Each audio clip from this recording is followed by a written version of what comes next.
Bulletin की शुरुआत बड़ी खबर के साथ करेंगे। पुंछ आतंकी हमला मामले से जुड़ी हुई बड़ी खबर है। विदेश मंत्री एस जयशंकर का बयान सामने आया है। पड़ोसी पाकिस्तान को कड़ा संदेश उन्होंने अपने बयान के जरिए दिया है। उन्होंने कहा कि ऐसे पड़ोसी से बात करना मुश्किल जो सीमा पार आतंकवाद प्रायोजित करता है। ये बड़ी खबर है। आपको बता दें कि पुंछ में आतंकवादी घटना घटित होने के बाद अब विदेश मंत्री एस जयशंकर का ये बयान सामने आया है। उन्होंने बयान के जरिए पड़ोसी पाकिस्तान को कड़ा संदेश दिया है। उन्होंने कहा है कि ऐसे पड़ोसी से बात करना मुश्किल है जो सीमा पार से आतंकवाद प्रायोजित करता है, आतंकवाद को बढ़ावा देता है। तो बड़ी खबर इस वक्त हम आपको दे रहे हैं। पुंछ के भाटा धूरिया में पिछले दिनों सेना के वाहन पर घाती आतंकवादियों ने हमला कर दिया था और इस हमले में 5 जवानों की मौत हुई थी, जबकि एक जवान घायल हुआ था। दूसरी तरफ इस वक्त इलाके में सर्च ऑपरेशन जारी है। लगातार दायरा बढ़ाया जा रहा है क्योंकि पूरा इलाका घने जंगलों से घिरा हुआ है। और इस बीच विदेश मंत्री एस जयशंकर ने बयान दिया है। पुंछ हमले के बाद उन्होंने कहा है कि ऐसे पड़ोसी से बात करना मुश्किल है जो सीमा पार आतंकवाद प्रायोजित करता है। बड़ी खबर आपको दे रहे हैं। उधर ये भी आपको इसी के साथ बताते हुए चले कि पिछले दिनों ही खबर आई थी meeting later in the evening where we will be talking about the state of the world. Where this particular meeting is concerned, we are both members of the Shanghai Cooperation Organization, so we typically attend its meetings, and we are the chair this year, so the meeting is taking place in India. But the point, really the bottom line on this issue is that it is for us very difficult to engage with a neighbor who practices cross-border terrorism against us. We have always said that they have to deliver on their commitment not to encourage, sponsor and carry out cross-border terrorism. We continue to hope that one day we would reach that stage. तो आप सुन रहे थे विदेश मंत्री S Jaishankar को। इसी खबर पर बातचीत करेंगे। हमारे साथ हमारे संवाददाता नीरज जुड़ रहे हैं। नीरज, जैसा कि हम जानते हैं कि बिलावल भुट्टो भी G20 के तहत भारत का दौरा करने वाले हैं, जो कि पाकिस्तान के विदेश मंत्री हैं। ऐसे में जो बयान दिया गया है भारतीय विदेश मंत्री की तरफ से, जयशंकर की तरफ से, उन्होंने सीधे तौर पर ये कह दिया है कि ऐसे पड़ोसी से बात करना मुश्किल है जो आतंकवाद प्रायोजित करता है, आतंकवाद को बढ़ावा देता है। जो बातें हो रही थी कि हो सकता है कि द्विपक्षीय मुलाकात या बात हो, तो अब तो इसका कोई सवाल ही नहीं उठता। नीरज, देखिए, अपने दर्शकों को पहले बता दें कि G20 के लिए बिलावल भुट्टो शंघाई सहयोग संगठन की बैठक के लिए आ रहे हैं। G20 में पाकिस्तान को ना आमंत्रण है, ना वो सदस्य है। SCO की बैठक के लिए अगले महीने के शुरू में आएंगे बिलावल भुट्टो। उससे पहले एक साफ संदेश दिया गया कि ऐसे पड़ोसी जो कि आतंकवाद को बढ़ावा देता है, सीमा पार आतंकवाद को बढ़ावा देता है और अपनी प्रतिबद्धता सीमा पार आतंकवाद को बढ़ावा देना बंद नहीं करता है, तो जब तक ऐसा नहीं करता तब तक उनसे बातचीत करने का कोई फायदा नहीं। SCO बैठक में पाकिस्तान भी सदस्य और भारत तो इस बार अध्यक्षता कर रहा है, लेकिन साइडलाइंस में मीटिंग हो सकती है, इस बात से इनकार नहीं किया जा सकता। लेकिन द्विपक्षीय मुद्दों पर बहुत ज्यादा बात होगी, क्योंकि भारत बार बार कहता रहा है कि टॉक एंड टेरर साथ साथ नहीं चल सकता। और इसलिए दौरे से पहले भारतीय विदेश मंत्री की तरफ से एक साफ संदेश पाकिस्तान को कि अगर कोई उम्मीद लगा है बैठे टेरर भी चले और टॉक भी चले, तो वो उम्मीद पूरी नहीं होगी। बिल्कुल नीरज, आपकी आवाज हम तक नहीं पहुंच पा रही। जैसे कि नीरज ने बताया और हमें जानते हैं कि शंघाई कोऑपरेशन ऑर्गेनाइजेशन की मीटिंग आयोजित होने वाली है भारत में, और इस मीटिंग में जो सदस्य देश हैं, सदस्य देशों की शिरकत होने वाली, जिसमें ताजिकिस्तान, पाकिस्तान, इसके अलावा कई और देश हैं जो इस मीटिंग में शिरकत करने वाले हैं। और जैसा कि एक बार फिर से संदेश दिया गया है जयशंकर की तरफ से, तो इससे ये सवाल ही नहीं उठता कि द्विपक्षीय बातचीत के हवाले से, क्योंकि हमने देखा था कि पिछले दिनों पाकिस्तान की तरफ से एक बयान जारी किया गया था और इस हवाले से कोशिश की थी, वो निमंत्रण या मांग रहे थे, रिक्वेस्ट कर रहे थे कि जब बिलावल भुट्टो भारत का दौरा करेंगे तो द्विपक्षीय मुलाकात भी हो। लेकिन अब जो कि पुंछ आतंकी हमला हुआ है तो कोई सवाल ही नहीं उठता, ये ऐसा अनुमान लगाया जा रहा है। नीरज भी इसी बात का जिक्र कर रहे थे। तो बड़ी खबर है, पड़ोसी पाकिस्तान को कड़ा संदेश एस जयशंकर ने अपने बयान के जरिए दिया है। आगे बढ़ेंगे। लद्दाख Y20 प्री समिट की मेजबानी के लिए तैयार है। प्रतिनिधिमंडलों के आने का सिलसिला आज से शुरू हो चुका है। सभी प्रतिनिधियों का पारंपरिक स्वागत किया जाएगा। स्थानीय पारंपरिक संस्कृति का भी इस मौके पर प्रदर्शन किया जाएगा। लद्दाख के उपराज्यपाल Y20 शिखर सम्मेलन की समीक्षा कर रहे हैं। डॉक्टर बीडी मिश्रा Y20 शिखर सम्मेलन की व्यवस्थाओं की समीक्षा कर रहे हैं। तो बड़ी खबर आपको दे रहे हैं, लद्दाख Y20 प्री समिट की मेजबानी के लिए पूरी तरह से तैयार है और प्रतिनिधि मंडलों के आने का सिलसिला भी शुरू हो चुका है। 9 बजे का वक्त दिया गया था। सभी प्रतिनिधियों का पारंपरिक तौर पर स्वागत किया जाएगा और जो मुख्य स्थल हैं, मॉन्यूमेंट्स हैं, वहां का भी दौरा कराया जाएगा। जो मशहूर चीज़ें हैं लद्दाख की, उसे भी मेहमानों से उसको अवगत कराया जाएगा। आपको बता दें कि लद्दाख के उपराज्यपाल Y20 शिखर सम्मेलन की समीक्षा कर रहे हैं। तो बड़ी खबर आपको दे रहे हैं, Y20 प्री शिखर सम्मेलन के लिए लद्दाख पूरी तरह से तैयार है। प्रतिनिधियों के आने का सिलसिला भी शुरू हो चुका है। मोरूप स्टैंजन हमारे साथ जुड़ चुके हैं इस खबर पर ज्यादा जानकारी के साथ। मोरूप, बताइएगा क्या प्रतिनिधि मंडल जो हैं और डेलीगेट्स हैं, उनके आने का सिलसिला शुरू हो चुका है? आप जहां पर खड़े हुए वहां की तस्वीरें भी दिखाइएगा।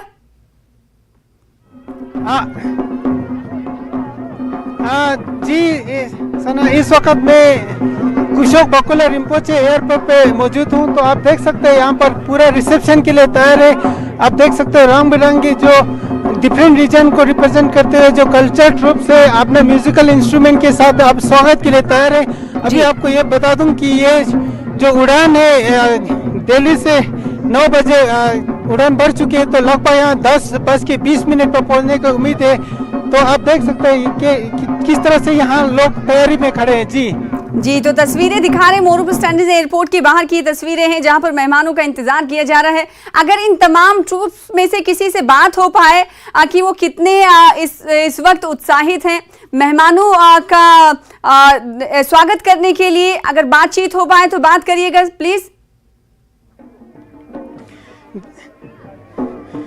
जी, यहाँ पर जो नोडल ऑफिसर है स्वागत विश्वास सर, जो डिविजनल कमिश्नर है, तो Y20 के नोडल ऑफिसर है, तो हम उनसे बात करने की कोशिश करेंगे। तो हम नोडल ऑफिसर खुद यहाँ मौजूद है। सर, हमारे साथ जुड़ने के लिए बहुत बहुत शुक्रिया और इस प्रिपरेशन के बारे में बताइए जो वेलकम के लिए आप लोग यहाँ रिसेप्शन में। वेलकम तो यूटी एडमिनिस्ट्रेशन बहुत जोर शोर से कर रही है हमारे Y20 डेलीगेट्स का।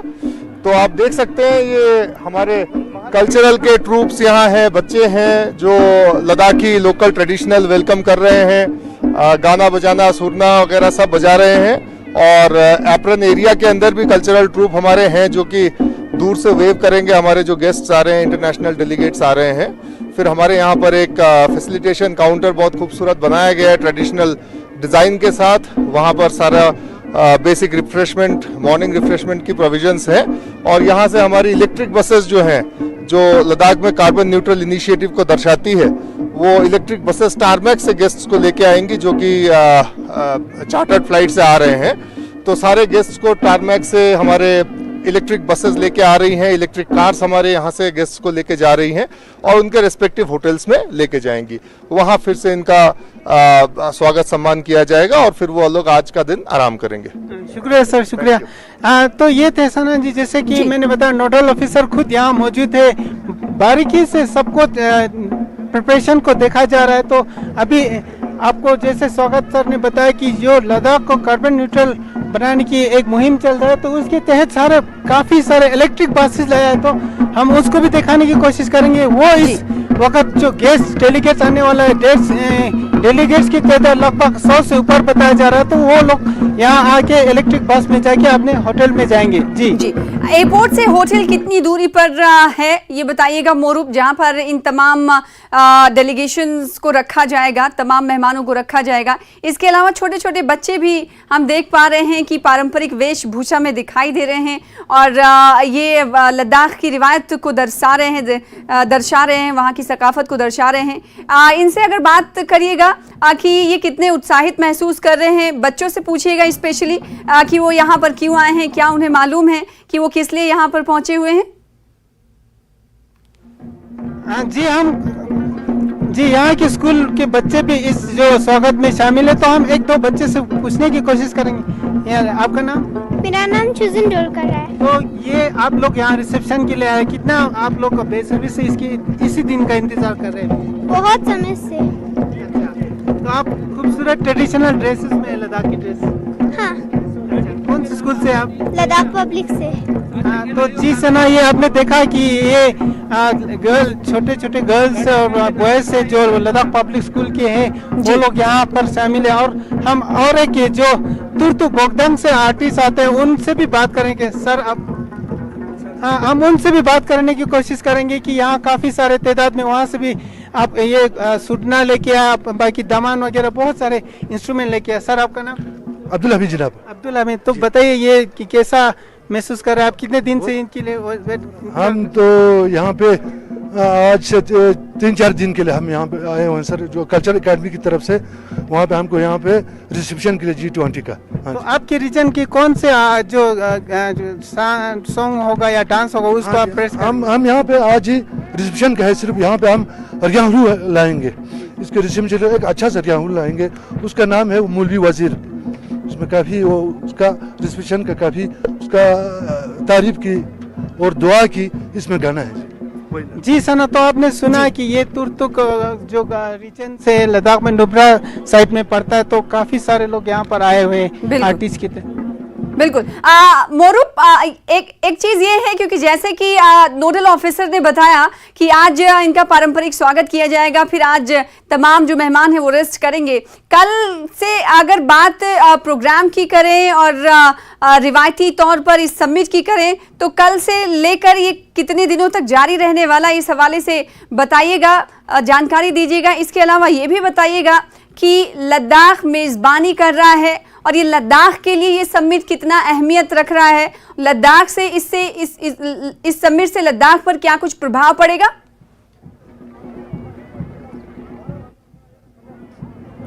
जी सना, तो ये जो समिट आज से शुरू है तो 28 तारीख तक चलेगा। तो कल की दिन की बात करें तो कल जो टूरिस्ट स्पॉट है वहाँ पर जाएंगे, जैसे कि संगम होगा, जैसे मैग्नेटिक हिल होगा, उसी तरह जो कुछ मॉनेस्ट्रीज में भी विजिट करेंगे। तो लद्दाख के लिए ये बहुत बड़ी इमेज रहेगा, उससे लद्दाख के लोगों के लिए पहचान और भी जागरूक होगा, क्योंकि जब से यूटी बना लद्दाख को एक यूनिक आइडेंटिटी मिला, तब ऐसे जो इंटरनेशनल स्तर की ऐसे जो इवेंट करने से लद्दाख को और लद्दाख का नाम और भी इंटरनेशनल मैप पे और भी जो प्रोमिनेंट रहेंगे। जी 26 से शुरू होने वाला प्रोग्राम 28 तक जारी रहेगा। क्या इस हवाले से अगर उपराज्यपाल के साथ किसी मीटिंग, प्रतिनिधि मंडलों के हवाले से कुछ जानकारी मिल पाई है?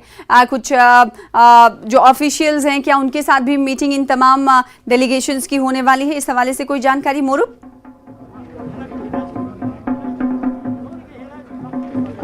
जी, जैसे कि मैंने बताया, कल के दिन जो एक एक्सकर्शन की तरह टूर होगा, उसके बाद परसों जो इनॉग्रेशन होगा उसमें जो उपराज्यपाल शामिल होंगे तो उस प्रोग्राम में वो शिरकत करेंगे। तो इनके साथ इनका भी जो LG लद्दाख के साथ भी इंट्रोडक्शन होगा। और जी सना, फिलहाल के लिए प्रोग्राम में यही बताया जा रहा है। ठीक है, तो LG से बातचीत और मुलाकात होने की भी खबरें हैं कि LG BD शर्मा, उपराज्यपाल BD शर्मा लद्दाख, उनसे इन तमाम डेलीगेशन की मुलाकात तो होगी और मुलाकात के बाद देखना ये होगा कि ऑफिशियल स्टेटमेंट क्या कुछ जारी किया जाता है। क्या ये जानकारी मिल पाई मोरूप कि नोडल ऑफिसर से आपकी इससे पहले बात हुई कि कौन कौन से देशों के प्रतिनिधि मंडल ये आज पहुंच रहे हैं लद्दाख, जो कि 10:20 का समय आप बता रहे थे?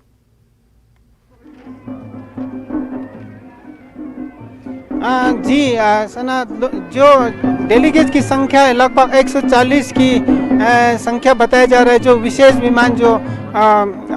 विमान से अभी दिल्ली से उड़ान भर चुके, कुछ ही क्षणों में यहाँ लैंड होगा। लेकिन कौन कौन से कंट्री होगा इसके बारे में डिटेल जानकारी, क्योंकि एक सिक्योरिटी की लिहाज से भी ये इसको थोड़ा गुप्त रखा जा रहा है। लेकिन ज़्यादातर जो कंट्रीज है उनकी जो डेलीगेट्स ले में शिरकत करने की ये उम्मीद है। जी ठीक है, तो सुरक्षा कारणों की वजह से डेलीगेट्स के मुल्कों के देशों के बारे में जानकारी नहीं मिल पाई है। हमें चाहेंगे कि मोरूप एक बार फिर से आप तस्वीरें दिखाएं और बताएं इन तस्वीरों में लद्दाख की जो पारंपरिक संस्कृति है वो क्या कुछ दिखाई दे रही है। हमारे दर्शकों को को बताइए ताकि जो रेस्ट ऑफ द कंट्री के लोग हैं वो देख पाएं कि इस लाइन में जो छोटे छोटे बच्चे और कुछ कुछ कलाकार मौजूद हैं, उनके पास खास क्या क्या इंस्ट्रूमेंट्स हैं और क्या वो रिप्रेजेंट करना चाहते हैं आज मेहमानों के सामने। जी, तो अभी आप देख पा रहा होगा हमारे टीवी स्क्रीन पे जो सभी के जो हाथ में तिरंगा और जो ट्रेडिशनल खताक्स है, साथ ही साथ ये जो एक दो आर्टिस्ट का अगर मैं डिस्क्रिप्शन बता दूँ, ये आर्यन वैली से है, एक लद्दाख के रीजन बहुत ही पॉपुलर है आर्यन रीजन से, और इसी तरह जो तुर्तुक रीजन से है काफ़ी, हाँ लद्दाख के बोलूँ तो लद्दाख के हर रीजन से यहाँ रिप्रेजेंट कर रहा है। और कुछ जो आर्टिस्ट तो जो एयरपोर्ट के अंदर ही अंदर ही चले गए, तो वहाँ भी काफ़ी सारे रंग बिरंगे जो पोशाक पहन के वहाँ चले गए। अब ये बता दूँ, ये जैसे नोमैडिक के रीजन जो चंगथंग रीजन को रिप्रेजेंट करते हैं, उनके हाथ में जो म्यूजिकल इंस्ट्रूमेंट आप देख पा रहा होगा इस समय हमारे टीवी स्क्रीन पे। बिल्कुल, इसका धुन सुनना चाहेंगे, इनको बोलिए बजाते रहें। और आप देख सकते हो कि बच्चों में कितना उत्सुकता है। जी जी जी, तो ये आप धुन बजा रहे जो चंगथंग नोमैडिक भी बोला जा सकता है, चंगथंग रीजन को रिप्रेजेंट करते हैं। ये इंस्ट्रूमेंट उन्हीं के वहाँ पर बहुत ही पॉपुलर है। जी जी, इसके अलावा क्या कुछ खास बात है वो हम दिखाते रहेंगे। बहुत शुक्रिया मोरूफ हमारे साथ जुड़ने के लिए। लद्दाख की संस्कृति इस वक्त झलक रही है और यही संस्कृति तमाम जो आ रहे प्रतिनिधि मंडलों को अपनी ओर रिझाने के लिए इस का कहीं ना कहीं प्रदर्शन किया जा रहा है। फिलहाल इसी के साथ ब्रेकिंग एक्ट 10 में रुकेंगे छोटे से ब्रेक के लिए, कुछ और खबरों के साथ जल्द लौटेंगे।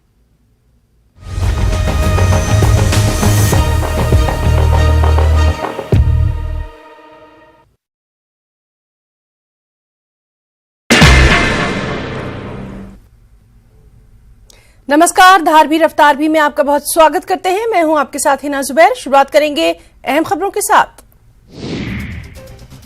भगोड़ा अमृतपाल पकड़ा गया। पंजाब के मोगा से पकड़ा गया है अमृतपाल को पुलिस ने जबरन सरेंडर करवाया। अजनाला कांड के बाद से फरार था अमृतपाल। 18 मार्च से फरार था अमृतपाल सिंह। पुंछ हमले के शोधा को आखिरी अलविदा।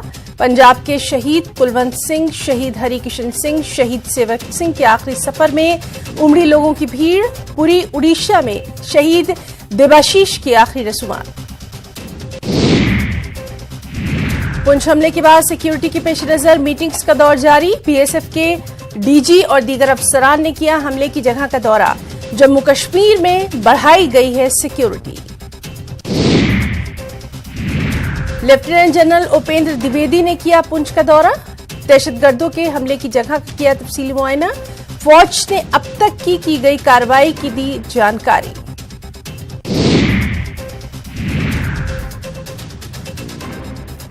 लेफ्टिनेंट जनरल उपेंद्र द्विवेदी पुंछ पहुंचे। दहशतगर्दों के हमले की जगह किया मुआयना। जनरल ने हमले के बाद जारी ऑपरेशन का लिया तफसील। ब्रेक के बाद एक बार फिर से आपका स्वागत करते हैं। आप देख रहे हैं ब्रेकिंग एक्ट 10 बुलेटिन की शुरुआत। ब्रेक के बाद करेंगे शिमला नगर निगम चुनाव के हवाले से बड़ी खबर है कि शिमला नगर निगम चुनाव की हम देख रहे हैं लगातार गर्मी बढ़ रही है। नगर निगम चुनाव के लिए कांग्रेस का घोषणा पत्र आज जारी होगा। चुनाव को लेकर कांग्रेस कोऑर्डिनेशन कमेटी और चुनाव प्रबंधन कमेटी की बैठक भी हुई। बैठक कैबिनेट मंत्री रोहित ठाकुर की अध्यक्षता में हुई, जिसमें कई बड़े नेता शामिल हुए। बैठक के बाद रोहित ठाकुर ने कहा कि शिमला नगर निगम चुनाव जीतकर कांग्रेस हिमाचल में चुनावी जीत का हैट्रिक लगाएगी। उन्होंने कहा कि पहले कांग्रेस ने लोकसभा का उपचुनाव जीता, फिर विधानसभा चुनाव जीता और अब शिमला नगर निगम चुनाव जीतकर हैट्रिक लगाएंगे। साथ ही रोहित ठाकुर ने बीजेपी पर हमला बोलते हुए कहा कि बीजेपी में भारी गुटबाजी है। चुनाव के समय पार्टी नेतृत्व में बदलाव के दौर से इस वक्त गुजर रही है। आपको पता ही होगा कि पिछले दिनों ही बीजेपी का प्रदेश अध्यक्ष बदला गया है। डॉक्टर राजीव बिंदल अब प्रदेश अध्यक्ष के तौर पर सामने आए हैं और इसीलिए कांग्रेस अब ये कह रही है कि चुनाव के दौर में बीजेपी में सब कुछ ठीक ठाक नहीं चल रहा है, क्योंकि नेतृत्व बदलाव से गुजर रही है बीजेपी। और इसी के साथ कांग्रेस का ये कहना है कि बीजेपी की हार तय है। कांग्रेस ने सीधे तौर पर यह कहा है कि 5 साल तक शिमला नगर निगम चुनाव में विकास नहीं हुआ था, विकास रुक गया था और इस बार जब शिमला नगर निगम चुनाव हो रहे हैं तो इस बार बीजेपी की हार तय है। घोषणा पत्र बीजेपी ने आपको बता दें कि जारी कर दिया है और इस घोषणा पत्र को जारी करते हुए पिछले दिनों बीजेपी ने 21 बड़े वादे किए हैं, जिसमें से पानी के वादे को लेकर कहीं ना कहीं कांग्रेस हमलावर होती हुई दिखाई दे रही है। कांग्रेस ने सीधे तौर पर कहा है कि पानी को लेकर जो फैसला करना होता है वो सरकार को करना होता है, वो नगर निगम नहीं करता है। ऐसे में देखना ये होगा कि कांग्रेस का आज इलेक्शन मैनिफेस्टो जो आएगा उसमें कौन कौन सी बातें और वादे कांग्रेस करते हुए दिखाई देती है। आपको बता दें कि इस बार शिमला नगर निगम चुनाव पार्टी सिंबल पर लड़ा जा रहा है। 34 वार्डों के लिए चुनाव हो रहे हैं और इस 34 वार्डों पर भी काफी सियासत हुई, क्योंकि इससे पहले वार्ड संख्या ज्यादा थी, बीजेपी हमलावर नजर आई। लेकिन पहले की अगर बात करें तो 34 वार्डों पर ही चुनाव होते थे। रणवीर हमारे साथ जुड़ रहे हैं इस खबर पर ज्यादा जानकारी के साथ। रणवीर, क्या माने कांग्रेस का घोषणा पत्र आज 3 बजे के बाद जारी होने की खबर आ रही है। कैसा हो सकता है कांग्रेस का घोषणा पत्र, क्योंकि बीजेपी के घोषणा पत्र पर कांग्रेस पहले से ही सवाल उठाने लगी है। जी हाँ, देखिए, पिछले कल प्रेस कॉन्फ्रेंस की गई थी जो मुख्यमंत्री के प्रधान मीडिया सलाहकार है नरेश चौहान, उनकी तरफ से उन्होंने सवाल बहुत सारे उठाए थे। लेकिन यहाँ पर देखना होगा कि पिछले 5 साल हमने देखा कि नगर निगम में भाजपा सत्ता में थी, अब किस तरह से जो है काम भाजपा ने किए हैं, उसके खिलाफ किस तरह से हल्ला कांग्रेस ने बोला है और जिस तरह की बातें कांग्रेस की तरफ से कही जा रही है, वो बातें घोषणा पत्र में कितनी यहाँ पर नजर आएंगी। विधानसभा चुनावों में हमने देखा सना कि किस तरह से गारंटियां दी थी, 10 बड़ी गारंटियां दी थी। हालांकि हर क्षेत्र के लिए वायदे इसमें बहुत ज्यादा किए गए थे। लेकिन यहाँ पर देखना होगा कि शिमला शहर के जो 34 वार्ड हैं, यहाँ पर कांग्रेस जिस तरह से प्रचार कर रही है, जो वायदे कांग्रेस ने किए थे, हालांकि कांग्रेस की तरफ से कहा जा रहा है कि जो सारे वायदे हैं उनको चरणबद्ध तरीके से जो है पूरा किया जा रहा है। लेकिन यहाँ पर देखना होगा कि आज चुनावी घोषणा पत्र में क्या कुछ होगा। यहाँ पर अगर हम बात करें शहरवासी को टैक्स को लेकर जो है, जो मल्टीपल टैक्सेस की बात कही जा रही है, उसमें शायद हो सकता है कि कांग्रेस जिस तरह से परंपरागत तरीके से जब कांग्रेस सत्ता में भी होती है तो टैक्स को लेकर किस तरह से उनका जो है वो उनकी रणनीति रहती थी, नीतियां, टैक्स नीतियां किस तरह से कांग्रेस की रही हैं, कि उसकी एक झलक यहाँ पर हमें देखने को मिल सकती है। और जाहिर सी बात है फिर महंगाई की बात इसमें आती है। कांग्रेस ने लगातार महंगाई का मुद्दा उठाया है। ये देखना होगा कि जो शहर में जो पानी की जो दरें हैं उनमें जो बढ़ोतरी हुई है, उस मुद्दे को भाजपा ने भी उठाया। जो पहला वादा भाजपा ने भी उठाया कि 40,000 लीटर तक जो है कोई पानी का बिल नहीं आएगा। तो देखना होगा कि इस मुद्दे को किस तरह से एड्रेस किया जाएगा। कूड़े का बिल है और पार्किंग एक बड़ी समस्या है, यातायात बहुत बड़ी समस्या है शहर के अंदर। और जो लंबे समय से एक रिटेंशन पॉलिसी की बात कही जाती है सना, शिमला शहर के लिए जो 3 मंजिल से ऊपर के जो मकान बने हैं उनको रेगुलर करने के लिए एक नीति की बात कही जाती है। अदालत में भी मामला है, तो यहाँ पर देखना होगा कि उसको लेकर किस तरह के वायदे यहाँ पर किए जाते हैं। रणवीर, एक सवाल और उभरता है, क्योंकि हमने देखा था कि जब विधानसभा चुनाव हुआ तो इलेक्शन मैनिफेस्टो की शक्ल में गारंटियां जारी की थी कांग्रेस ने। तो क्या ये माना जाए कि जब शिमला नगर निगम का चुनाव होने वाला है तो क्या गारंटियों की शक्ल में ही वादे करते हुए कांग्रेस दिखेगी? इस हवाले से कुछ अनुमान लगाया जा सकता है या फिर वादे ही, चुनावी वादे ही उसे नाम दिए जाएंगे?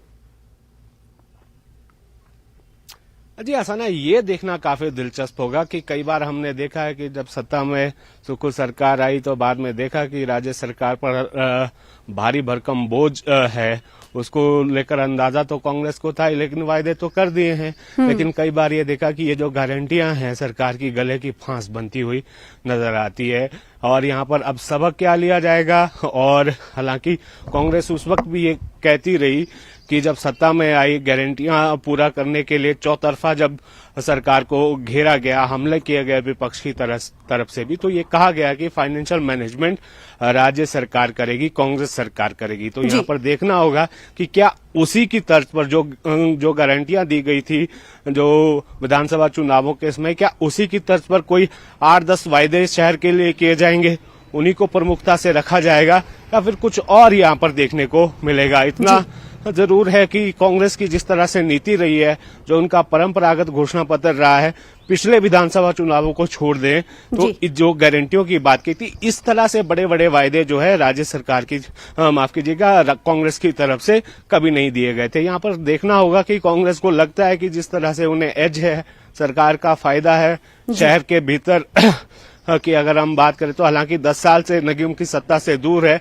उससे पहले कांग्रेस का वर्चस्व रहा है, तो देखना होगा कि क्या कुछ वायदे यहाँ पर किए जाते हैं। जी बिल्कुल। और इसके इतर हम ये देख रहे हैं कि काफी कॉन्फिडेंस में कांग्रेस नजर आई, क्योंकि कांग्रेस का ये कहना है कि सरकार उसी की है, तो शिमला नगर निगम चुनाव में जीत की हैट्रिक भी उन्हीं की लगेगी, ये तो दावे की बात हो गई। लेकिन हम ये जान रहे हैं कि शिमला नगर निगम चुनाव को लेकर लगातार जो चुनावी तशहीर है, चुनाव प्रचार है, वो उरूज पर दिखाई दे रहा है। भारतीय जनता पार्टी के बड़े नेता जो है मैदान में जाते हुए दिखाई दे रहे हैं, अपने घोषणा पत्र के हवाले से वो लोगों से बातचीत कर रहे हैं। इसके इतर अगर कांग्रेस की बात करें, कांग्रेस का घोषणा पत्र अभी तक जारी नहीं हुआ है, तो क्या चुनाव प्रचार में बड़े नेता कांग्रेस के दिखाई दे रहे हैं चुनावी मैदान में या नहीं?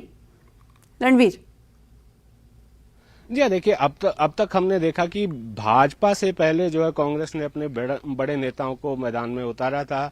जो कांग्रेस की प्रदेशाध्यक्ष हैं प्रतिभा सिंह, उनको हमने मैदान में देखा, लोकसभा सांसद भी हैं। उन्होंने दो दिन तक जो है लगातार शहर के भीतर कुछ वार्डों में प्रचार किया है। कैबिनेट मंत्री अनिरुद्ध सिंह हमने देखा कि उनके विधानसभा क्षेत्र के भी 12 जो वार्ड हैं उनके विधानसभा क्षेत्र के तहत आते हैं, वो भी मैदान में हमें दिखे। कैबिनेट मंत्री विक्रमादित्य हमें यहाँ पर देखे गए चुनाव प्रचार करते हुए, और सीपीएस आशीष बुटेल को भी हमने देखा। तो ये जो पिछले कल एक चुनाव प्रबंधन कमेटी की बैठक भी हुई है, उसमें भी यह तय किया गया कि तमाम बड़े जो नेता हैं, जिसमें मंत्री आते हैं, सीपीएस आते हैं और कुछ विधायक या कुछ बड़े नेता हैं कांग्रेस के, उनको लेकर ये कहा गया कि वार्ड स्तर पर जो कमेटियां बनाई गई हैं, जहां जहां जिनकी जरूरत है, ऐसा लगता है कि उनके प्रचार से प्रत्याशियों को फायदा मिल सकता है, तो उन्हें उनकी ड्यूटी वहां पर लगाई जा सकती है। इस बात में भी कोई दो राय नहीं है कि जो मुख्यमंत्री है वो यहाँ पर मोर्चा संभालेंगे।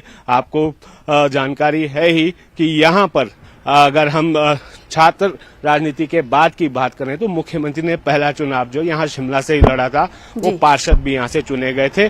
तो ऐसे में अनुभव काफी लंबा मुख्यमंत्री को यहाँ निगम में है, तो यहाँ पर देखना होगा कि मुख्यमंत्री कितना समय यहाँ पर देंगे। हालांकि प्रचार तो वो यहाँ पर करेंगे। हालांकि कांग्रेस की रणनीति तो यही है कि जो सभी मंत्री हैं वो प्रचार में उतरेंगे, जहां जहां जो है जिन जिन नेताओं की जरूरत पड़ेगी वहां उनकी ड्यूटी जो है लगाई गई है। तमाम सारे जो कांग्रेस के बड़े चेहरे हैं वो इन चुनाव प्रचार में हमें प्रचार करते हुए नजर आएंगे। सना, राजनीतिक दलों के लिए शिमला नगर निगम चुनाव क्यों खास है, इस पर भी हम बातचीत करेंगे। बहुत शुक्रिया अभी के लिए रणवीर हमारे साथ जुड़ने के लिए और तफसील से जानकारी देने के लिए। फिलहाल इसी के साथ रुकेंगे छोटे से ब्रेक के लिए, कुछ और खबरों के साथ जल्द लौटेंगे।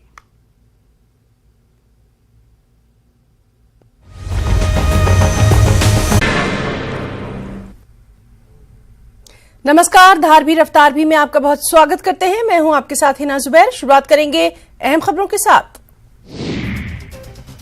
भगोड़ा अमृतपाल पकड़ा गया। पंजाब के मोगा से पकड़ा गया है अमृतपाल को पुलिस ने जबरन सरेंडर करवाया। अजनाला कांड के बाद से फरार था अमृतपाल।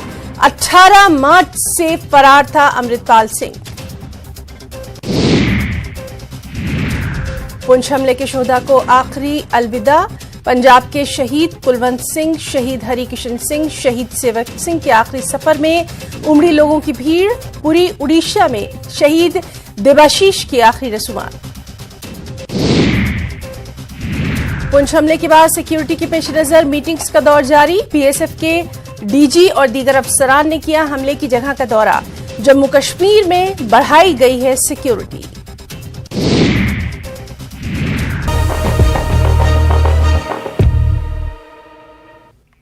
ब्रेक के बाद एक बार फिर से आपका स्वागत करते हैं। सोनमर्ग में डंकी फिल्म की शूटिंग आज शुरू हो रही है। आज एक गाना शूट किया जाएगा। डंकी फिल्म का एक गाना आपको बता दें कि शूट किया जाएगा। इसमें शाहरुख खान और तापसी पन्नू नजर आएंगे। तापसी पन्नू और शाहरुख खान आज सोनमर्ग में शूटिंग करेंगे।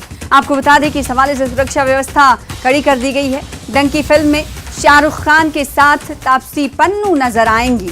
तो बड़ी खबर आपको दे रहे हैं, तस्वीरें भी दिखाएंगे। सोनमर्ग में डंकी फिल्म की शूटिंग हो रही है। आज एक गाना शूट किया जाएगा। जो तस्वीर टीवी स्क्रीन पर एक होटल की आप देख रहे थे, उसी होटल में शाहरुख खान ठहरे हुए हैं। ज्यादा जानकारी दे रहे हैं हमारे संवाददाता परवेज भट्ट।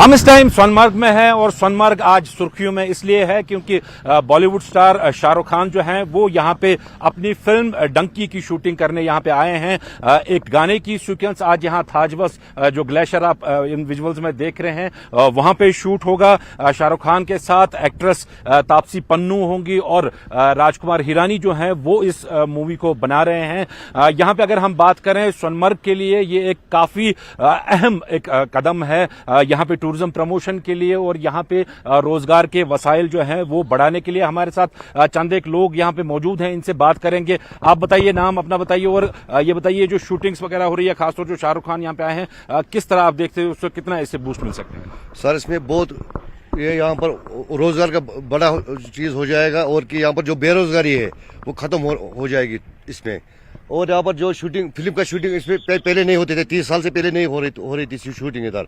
अब शूटिंग होने लगी है। जो बेरोजगार लड़के हैं इधर उनको यहाँ पर रोजगार का चांस मिलने वाला है। और जो यहाँ पर शाहरुख खान आया है शूटिंग करने के लिए सोनमर्ग के लिए, हम उसके लिए बहुत खुश हैं। इधर यहाँ पर शूटिंग होने चाहिए सर और इससे रोजगार बहुत बढ़ जाएगा। खासतौर 70s में शम्मी कपूर वगैरह जब आते थे यहाँ पे तब शूटिंग होती थी, बीच में बंद हो गया था पूरा। अब आपको लगता है जब फिर से शूटिंग स्टार्ट हो गई है यहाँ पे फिल्मों की, यहाँ पे मतलब टूरिज्म काफी ज्यादा बढ़ जाएगा? टूरिज्म सर बहुत बढ़ जाएगा इससे, इसमें बहुत बेरोजगारी खत्म हो जाएगी सर। जो यहाँ पर टूरिज्म है इसमें बहुत इजाफा हो जाएगा। जब यहाँ पर शूट हो जाएगा पिक्चर का सर, यहाँ पर बहुत बेरोजगारी खत्म हो जाएगी। तो खुश है आप इससे, शूटिंग से? बहुत खुश है सर इसमें कि जिस तरह से यहाँ पे लोगों का रेस्पॉन्स हमने देखा कि काफी खुश हैं लोग इससे। हालांकि सिक्योरिटी के जो हैं वो पुख्ता इंतजाम किए गए हैं। यहाँ पे मैं आप विजुअल्स में दिखा दूं कि यहाँ पे जानकारी हासिल करने के लिए रुख कर लेते हैं सोनमर्ग का। खुद हमारे साथ परवेज जुड़ रहे हैं स्पॉट से। परवेज बताइएगा, क्या बॉलीवुड के बादशाह किंग खान अब शूटिंग के लिए रवाना हो चुके हैं इस होटल से? सना, मैं आपको बता दूं जो हमारी सोर्सेज के हवाले से बात हुई है, क्योंकि सिक्योरिटी के हवाले से यहाँ जो इन्फॉर्मेशन है वो लीक नहीं की जाती है, लेकिन सोर्सेज जो खबर मिली है होटल के इनसाइड जो सोर्सेज हैं उनका कहना है कि शाहरुख खान अभी होटल में ही मौजूद हैं।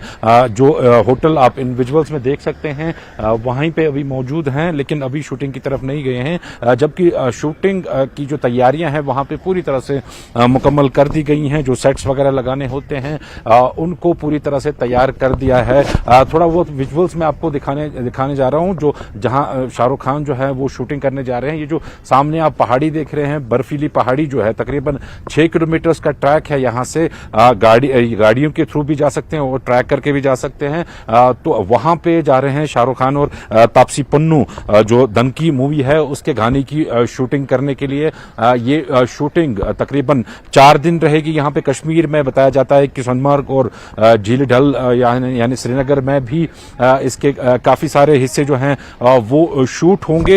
यहाँ पे अगर हम बात करें जो प्रोग्राम है अभी तक शाहरुख खान का यही है कि अब से थोड़ी देर में वो होटल से निकलेंगे और ग्लेशियर की तरफ जाएंगे। थाजवस ग्लेशियर जो कि काफी एक फेमस टूरिस्ट रिजॉर्ट है, टूरिस्ट पॉइंट है यहाँ पे, वहां पे जाएंगे और इस गाने की शूटिंग वो वहां पे करेंगे। यहाँ पे अगर हम बात करें तो यहाँ लोगों से हमारी जो बात हुई उनका मानना है कि काफी ज्यादा इंपॉर्टेंट है ऐसे विजिट्स का होना यहाँ पे शाहरुख खान के। यहाँ पे हमारे साथ एक लोकल है। यहाँ पे आप नाम बताइए अपना और बताइए जो आज शाहरुख खान की शूटिंग हो रही है यहाँ पे टूरिज्म के हवाले से कितना अहम आप इसको मानते हैं? बहुत अहम सर, ये मतलब इसके आने से बहुत फायदा होगा, यहाँ टूरिज्म बढ़ेगा और लोकेलिटी में मतलब बहुत फायदा होगा हर एक को, दुकानों को, मतलब घोड़े वालों को, ऐसे ऐसे काफी मतलब यहाँ पे फायदा होगा इनको सब कुछ आने से। जैसे पहले एक मूवी बनी थी इसका बजरंगी भाई, ऐसे ऐसे मतलब यहाँ पे इसी वजह से काफी टूरिज्म बढ़ गया। इसी वजह से आज अभी ये आ रहे हैं मतलब, और कोई किसी का होगा मतलब ये यहाँ पे कोई पॉइंट बढ़ेगा, इस वजह से काफी मतलब होगा, फायदा होगा लोकल में भी और टूरिज्म मतलब बढ़ जाएगा हर एक को सर। तो रोजगार के वसाइल भी बढ़ जाएंगे इससे, क्योंकि जब टूरिज्म आएगा तो रोजगार भी काफी ज्यादा बढ़ जाएगा। जी सर, सबका रोजगार भी इंशाल्लाह ज्यादा बढ़ जाएगा, इससे हर एक को फायदा होगा। मतलब लोकल से लेकर मतलब ये पौनी से सबसे लेकर दुकानदार वगैरह सबको सर काफी फायदा होगा सर। आप नाम बताइए अपना और बताइए। शाहरुख खान आज शूटिंग कर रहे हैं यहाँ पे, तो सोनमर्ग के रहने वाले हैं आप, कितना आपको लगता है कि इससे यहाँ लोगों को फायदा मिल सकता है? जी, मेरा नाम मोहम्मद दिलावर मीर, मैं डिस्ट्रिक्ट कुपवाड़ा से हूँ। यहाँ हम दुकानदारी कर रहे हैं, दुकान है हमारी। तो शाहरुख खान के आने से यहाँ बहुत सारे फायदे हो सकते हैं, हमें बहुत फायदे मिलेंगे। और इसमें क्या कहते हैं, इसमें टूरिज्म में बहुत फायदा होगा। शाहरुख खान को क्या कभी देखा है? अगर नहीं देखा है तो इस बार उनसे मिलने या फिर उनके देखने की चाहत है? होगा तो होटल है यहाँ पे, दुकानें। क्या आपको हाँ क्या आपको चाहत है कि आप भी शाहरुख खान से मिलें और उनसे तस्वीर वगैरह? जी, बहुत चाहत है कि हम भी मिलें उससे और हमें भी मौका मिले उससे मिलने का, बात करने का। पिक्चरें वगैरह देखते हैं आप? जी, देखते हैं। शाहरुख खान की कोई पिक्चर देखी? बहुत देखते हैं जी, बहुत। तो आज अगर आपकी मुलाकात उनसे होती है तो क्या कहेंगे शाहरुख खान से यहाँ कश्मीर के बारे में? तो वेल एंड गुड करेंगे उससे हम, बहुत अच्छा लगेगा मिलकर।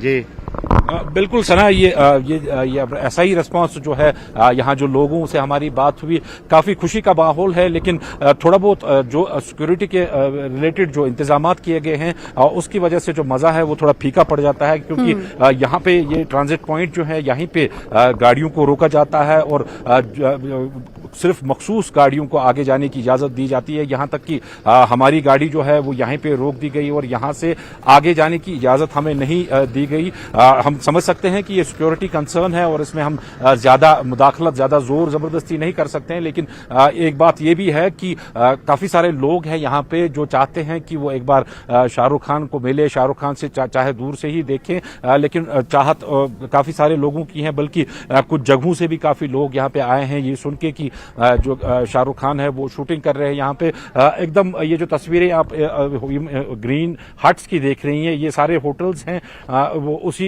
इन्हीं होटल्स में शाहरुख खान ठहरा हुआ है। इससे पहले जब बजरंगी भाईजान की शूटिंग हुई थी तो उस टाइम सलमान खान आए थे और वो भी इन्हीं होटल्स में ठहरे थे। उस टाइम भी काफी एक बड़ा पॉजिटिव मैसेज गया था यहाँ सोनमर्ग के लिए और टूरिज्म के लिए। यहाँ पे इस बारी भी उम्मीदें की जा रही हैं कि जब ये मूवी जो है ये रिलीज होगी, क्योंकि पठान की फेम ऑलरेडी इस शाहरुख खान के साथ जुड़ गई है और इस मूवी के रिलीज होने के बाद उम्मीद ये की जा सकती है कि यहाँ पे भी जो टूरिज्म के हैं वो वसाइल बढ़ जाएंगे। जी सर, बिल्कुल सिक्योरिटी के पुख्ता इंतजाम देखे जा रहे हैं, हर पॉइंट्स पर चेकिंग की जा रही है। हमने देखा कि एक गाड़ी अभी गुजर रही थी, उससे भी पूछताछ की जा रही है और परवेज उस स्पॉट से थोड़ा दूर पर मौजूद है, लेकिन वहां से होटल के पीछे की जो पहाड़ी है ताजमस की वो भी दिखाई दी जहाँ पर शूटिंग होना है। क्या कोई वक्त मुकर्रर किया गया है कि कितने बजे से, क्योंकि सीन्स और वक्त का भी बड़ा तालमेल होता है, कभी शाम कि इन्हें शूट करना होता है, कभी मॉर्निंग व्यू इन्हें चाहिए होता है। तो क्या इस गाने के लिए कोई व्यू के हवाले से कोई जानकारी मिल पाई है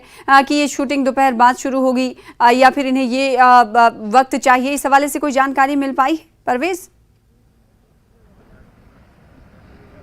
और सना जो क्योंकि मैं पहले ही कहा कि काफ़ी सिक्योरिटी को लेके काफ़ी यहाँ पे जो है वो सावधानी बरती जाती है, लेकिन ज़राए के हवाले से यही खबर है कि आज सुबह तकरीबन 10 साढ़े 10 बजे जो है शाहरुख खान को यहाँ पे इस होटल से निकलने का उनका शेड्यूल था और जो शूटिंग है ताजमस स्पॉट जहाँ पे शूट करना है वहाँ पे उनको जाना था। हालांकि थोड़ी बहुत ताख़ीर इसमें ज़रूरी हुई, वो रीजंस जो हैं वो शायद वहां पे सेट पे जो है वो भी पूरी तैयारियां ना हो या फिर शाहरुख खान क्योंकि काफी ट्रैवल किया उन्होंने कल पहले मुंबई से यहाँ श्रीनगर एयरपोर्ट और श्रीनगर एयरपोर्ट से फिर सोनमर्ग का तकरीबन 90 किलोमीटर का फासला है ये, जो कि बाई रोड ही उन्होंने तय किया। तो इसके चलते जो है थकावट वगैरह भी काफी आ जाती है, लेकिन पूरा जो उनका शूट है वो तकरीबन 4 दिन का यहाँ पे है, जारी रहने वाला है और ऐसी तस्वीरें हम दिखाते रहेंगे। हो सकता है कि न्यूज़ 18 JKLH की बातचीत भी मुमकिन हो जाए शाहरुख खान के साथ, वो बातचीत भी दिखाएंगे। फिलहाल अपडेट ये है कि शाहरुख खान की शूटिंग शुरू होने वाली है इसी स्पॉट पर जहां पर हमारे संवाददाता परवेज मौजूद हैं। हालांकि सिक्योरिटी के सख्त इंतजाम किए गए, आगे बढ़ने नहीं दिया जा रहा है। बहुत शुक्रिया एक्सक्लूसिव तस्वीरें दिखाने के लिए परवेज और लोगों से बातचीत करने के लिए। तो लोगों के अंदर चाहत है कि बॉलीवुड के बादशाह का वो एक बार दीदार कर पाए। फिलहाल आगे बढ़ लेते हैं। बड़ी खबर आ रही है इस वक्त की, अनंतनाग से बड़ी खबर है। अनंतनाग में शव मिला है, पांजट काजीगुंड गांव में ये मिला है शव। पुलिस ने शव को कब्जे में ले लिया है। शव की शनाख्त अभी तक नहीं हो पाई है। मामला पुलिस ने दर्ज कर लिया है और जांच कर रही है। तो बड़ी खबर आपको अनंतनाग से दे रहे हैं। पांजट काजीगुंड गांव में एक शव मिलने की खबर है। पुलिस ने शव को कब्जे में ले लिया है। शव की शनाख्त नहीं हो पाई है। हालांकि पुलिस ने मामला दर्ज करते हुए केस दर्ज करते हुए जांच शुरू कर दी है। तो बड़ी खबर आपको अनंतनाग से दे रहे हैं। अनंतनाग में एक शव के मिलने की खबर आ रही है। पांजट काजीगुंड गांव में इस शव के मिलने की खबर आ रही है। पुलिस ने इस लाश को कब्जे में ले लिया है और लाश की कहा जा रहा है कि अभी तक शनाख्त नहीं हो पाई है। लाश किसकी है और कहां से लाश यहां पर आई, इस हवाले से जानकारी नहीं मिल पाई है। पुलिस ने हालांकि केस दर्ज कर लिया है और जांच शुरू कर दी है। चलिए दूसरी खबर का रुख कर लेते हैं जो कि सांबा से आ रही है। सांबा से बड़ी खबर, पुलिस की पशु तस्करों के खिलाफ बड़ी कार्रवाई देखने को मिली। 11 तस्कर गिरफ्तार किए गए हैं जिसमें 2 महिलाएं भी शामिल हैं। आपको बता दें कि 50 मवेशियों को छुड़ाया गया है। तो बड़ी खबर सांबा से दे रहे हैं। पुलिस की पशु तस्करों के खिलाफ ये बड़ी कार्रवाई देखी जा रही है क्योंकि 50 पशुओं को छुड़ाया गया है तस्करों की गिरफ्त से। 11 तस्कर भी गिरफ्तार किए गए हैं। इन 11 स्मगलर्स में 2 महिलाएं भी शामिल हैं। ये वही गाड़ी है जिसमें 50 पशुओं को ले जा रहे थे ये तमाम स्मगलर, और 11 स्मगलरों को पुलिस ने गिरफ्तार किया है। 11 स्मगलर 50 मवेशियों को इन्हीं गाड़ी के जरिए ले जा रहे थे। आपको बता दें कि 11 तस्कर जो गिरफ्तार किए गए हैं उसमें 2 महिलाएं भी शामिल हैं। तो पुलिस की बड़ी कार्रवाई देखी जा सकती है। 50 पशुओं को ले जाने वाले 11 तस्कर गिरफ्तार किए गए। एक और बड़ी खबर का रुख कर लेते हैं। कोरोना के मामले में दर्ज की गई है कमी। बीते 24 घंटे में 6,660 नए मामले सामने आए हैं जबकि 9,213 मरीज स्वस्थ हुए हैं। ओवरऑल कोरोना के आंकड़े की हम बात कर रहे हैं। संक्रमण दर की अगर बात करें तो 3.53% ये संक्रमण दर दर्ज किए गए हैं। एक्टिव मामले 63 के पार हैं। बड़ी खबर आपको दे रहे हैं इस वक्त कोरोना के हवाले से, जहां पिछले दिनों कोरोना के केसेस में बढ़ोतरी देखी जा रही थी, लेकिन अब कोरोना के मामले में कमी देखी जा रही है जो कि राहत की खबर है। पिछले 24 घंटे की अगर बात करें तो 6,660 नए मामले सामने आए हैं। फिलहाल इसी के साथ रुकेंगे छोटे से ब्रेक के लिए, कुछ और खबरों के साथ जल्द लौटेंगे।